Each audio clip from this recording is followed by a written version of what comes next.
You know, the reason why I started doing MMA is just because I stayed, you know, real active in everything I'd done, you know, sports and activities, and I guess I just got in a lot of trouble doing the fighting, and Lake City came around, my hometown. There was a little fight up here in Lake City, and my bail bondsman, actually Jerry Coker, he was like, man, you know, you ought to try and do this, you know, I'm the promoter, and you ought to try and fight, you know, I think it'd help you out, you know, it's something fun to try, you know, so I started it just, you know, to help my anger issues and my wildness in me, you know, because I was just real wild and crazy. So I started doing it, and I would just show up and fight. I never trained, I never done nothing, you know, I never even stepped into a gym, and then the Lake City came up, I just started fighting, and I won my first fight in Lake City, and it was just an awesome experience, you know. And after I won my first fight, it was on from there. I just wanted to fight all the time, and I just started going around and meeting a bunch of promoters, you know. I was like, damn, you know, I need to find some fights, I need to find fights, and then I started going all around Florida and fighting, and I started getting pretty good, and I was able to get sponsors to help me start training.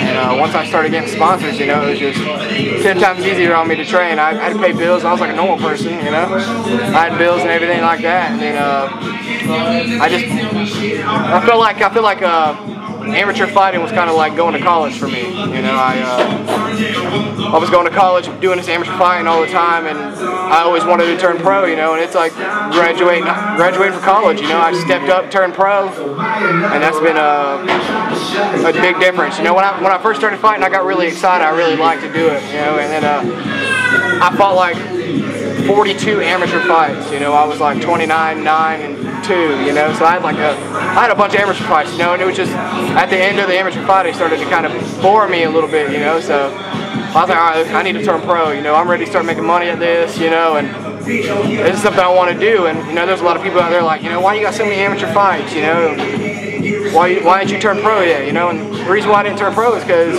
I never trained, you know. Only experience I had was fighting all the time, you know, and that's all the experience I had was just fighting all the time, so I didn't want to turn pro and just be a crazy brawler, so I was like, hell, I'm going to go and start doing a bunch of wrestling and my jiu-jitsu and double my cardio, you know, because when you're amateur, it's 3 3-minute rounds, when you're pro, it's 3 5-minute rounds, so it's a big difference, you know, it's a lot easier to deal with. And now I've turned pro, and I've gotten a lot of more wrestling in, and I feel really excited about turning pro. You know, before I was a little nervous, you know, when I first started being amateur. Everybody was like, you need to turn pro, you need to turn pro. I was real nervous, you know. I was like, damn, I don't want to turn pro, go in there and fight a wrestler and get beat, you know. Well, so I started wrestling, and now I can my first pro fight, I finished the guy with a submission, you know. I have 42 amateur fights. I think like 3 of them I submitted the person. All the rest I tried to TKO or I go all 3 rounds, you know. But me wrestling and doing jiu-jitsu has helped me increase my ground game. I got involved with Axeman, you know. I was known around town pretty good, you know. I had quite a bit of friends, you know. I went to so many different schools when I was growing up, you know, because I was just so hyper, I guess you could say. And I was just up there at, my mom and dad owned Nell's restaurant. We were up there, and they all came in there and ate, and father and son wouldn't get along. Jimmy and James, you know, they were fighting, and they couldn't use James because he was throwing a little fit, you know. So they're like, Brad, you know, you want to try and be in and, you know, do Axeman. And I tried it out. I've been there 4 years in a row now. It's been awesome, and it's changed my life in plenty of different ways. You know, it's changed my life. It's just like worldwide friends. You know, I have friends that are in, you know, just people I don't even know that are my friends. You know, and just help me and follow me. You know, like I had a fight in Alabama. You know, I put it on Facebook, and people in Alabama I didn't know wanted to go to my fights. You know, and it's a really good experience, and it's been a heck of a roller coaster ride. I say that. I see myself going. You know, I see myself going to the top. You know, I mean, that's definitely what I want. That's my main goal. You know, is, I want to try for the Ultimate Fighter. You know, I'm used to being around cameras. I'm used to being around that kind of exposure. You know, I'm used to being around hype. You know, being on the TV show the first 2 years was like really exciting for me. And then after the 3rd, 4th year, I kind of got like used to it, you know, and it's just easier in front of cameras, you know, I'm not so nervous.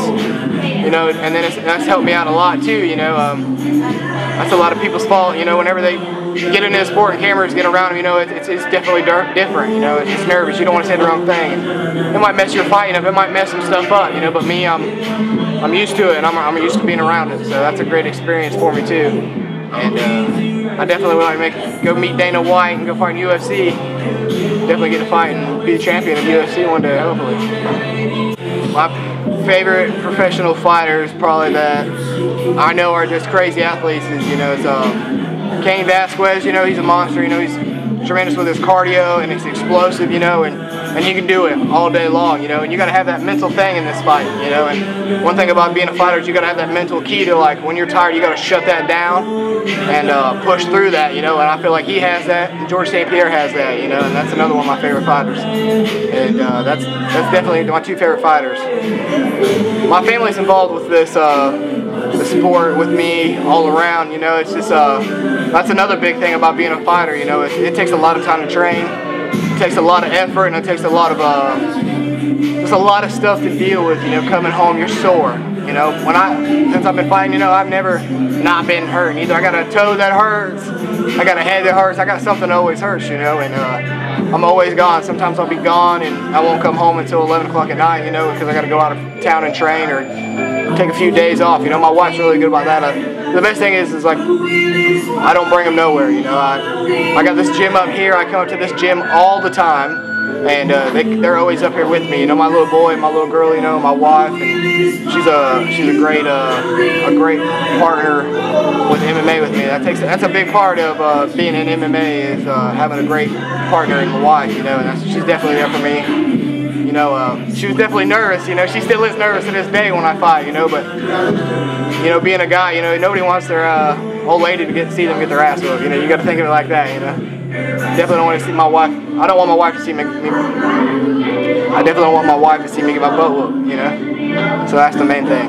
Here, and I want to do a big shout out to my friends and family that have helped me along the way, my fiance and, you know, my kids. It's just such a big help to have everybody on the bandwagon with me and keeping me and supporting me. And my biggest thing is I want to give a big shout out to all my sponsors. I want to thank Social Media and Brawl Stars. You know, they've helped me with my website and all my design. They've helped me with this video. And I want to have a big thank out to MMA Live. They're a great t-shirt company. They've helped me support me and come to some of my fights. And AndrewSitePrep.com. They're a great, they just do land clear and well set of tanks. You know, they just helped me along the way and support me too. And I want a big thanks to Moran Insulation. They do all spray foaming and do all insulation in attics. They're just great. They've all helped me. Big old thanks out to Michael Osteen. He's been a great lawyer and support, reading all my contracts and all that stuff. He keeps track of all that for me. And Jerry Coker, his bail bondsman, he helps me. A big shout out to him.